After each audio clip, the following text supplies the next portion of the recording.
Hari Om Shri Gurubhyo Namaha. In this recording, I'll be talking about my understanding of verse 7 from Ishavasya Upanishad. I will start by reciting the verse. Yasmin sarvani bhutani atmaiva bhudvijanataha tatra ko mohaka shokaha ekatvam anupashyataha. So this verse, the Upanishad talks about what happens to the one who has realized the truth. Basically, he has no sorrows.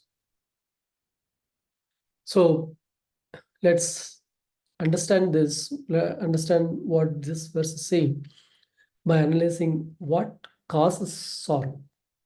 Right?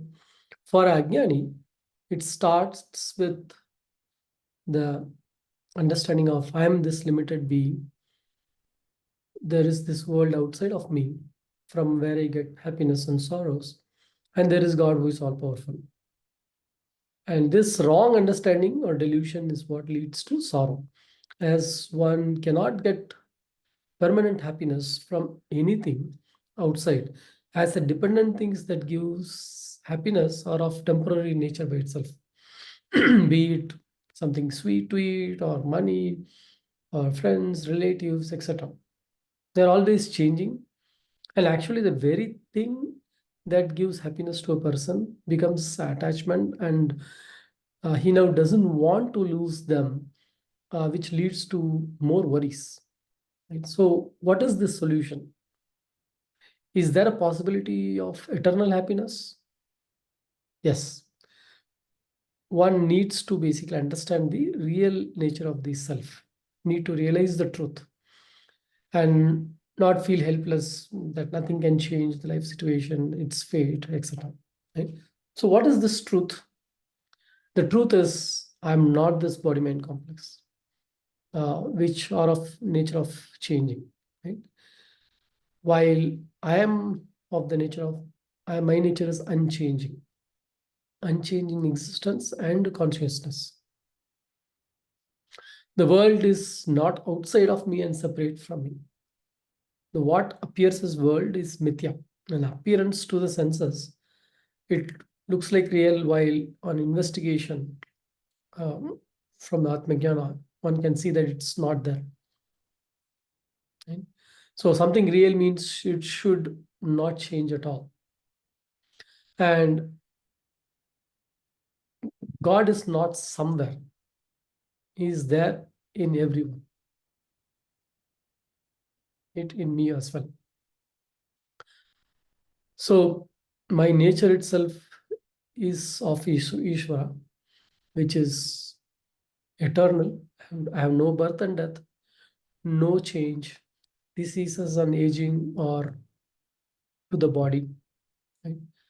While I am Purna, complete, with no lack, and so always blissful. There is no worry. Yeah, jnani with this knowledge is in the blissful state all the time. See, true realization is being in this state all the time. It's not about like having this state for some time in a day, and after waking up from sleep, you go back to where you were before. No, realizing this truth needs to happen in a way like how after learning from science, one knows that one comes to know that the sun is not as small as it looks like, right? Or the appearance of water in desert is a mirage, right? It's not as if like one has to,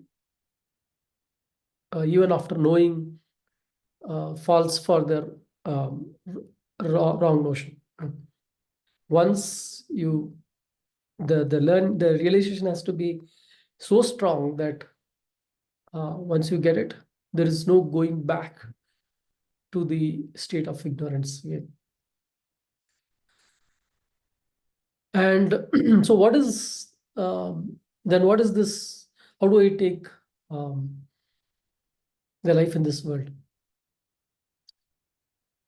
Okay, I understand that I'm not this body mind, and all this world is mithya. But what, I still have to live in this world, right? What about it? It's so one can actually look into the three states which each of us go through, which is waking, sleep, dreaming, and deep sleep, right? And how, even in this sleeping dream, how we go through, there is a world that comes in the dream, and the dreamer goes through all sorts of experiences. But then on waking up, that experience is gone, right? So very similarly, even the waking state is like a dream. It's, you can call a waking dream. Just that it lasts longer, from birth to death, while the dreams state in the sleep last uh, during the sleep state, during the sleep. Right? So, so even the sleeping dream, in the sleeping dream for the dreamer, the world in the dream appears very real. Same way, this world also appears very real. It's just that you are in a waking dream state. So one truly needs to wake up from this waking dream state. Wake up to where? Wake up to where, right? Because from when we wake up from sleeping dream, we come to this waking state. And what happens when one wakes up from this waking dream? This waking dream basically is from knowledge, right? Uh, and it happens through a realized master with the teaching of Atmajnana, the knowledge of the self. And once the seeker wakes up from this waking dream with this Atmajnana, he starts seeing the world in a true way, where he sees everything as Brahman only, and all that is an all that appears is actually an appearance of the same Brahman, the Brahman appearing in a number of ways, in different forms. Right? So everything finally is Brahman, sarvam kaluvidam brahma, and he sees no separation, no fear, no attachment, no confusion, no likes and dislikes, no agitation in mind. Mind is like as quiet as a still water, nischala, just clarity. And so no sorrow, leading to liberation from this samsara. Hari Om.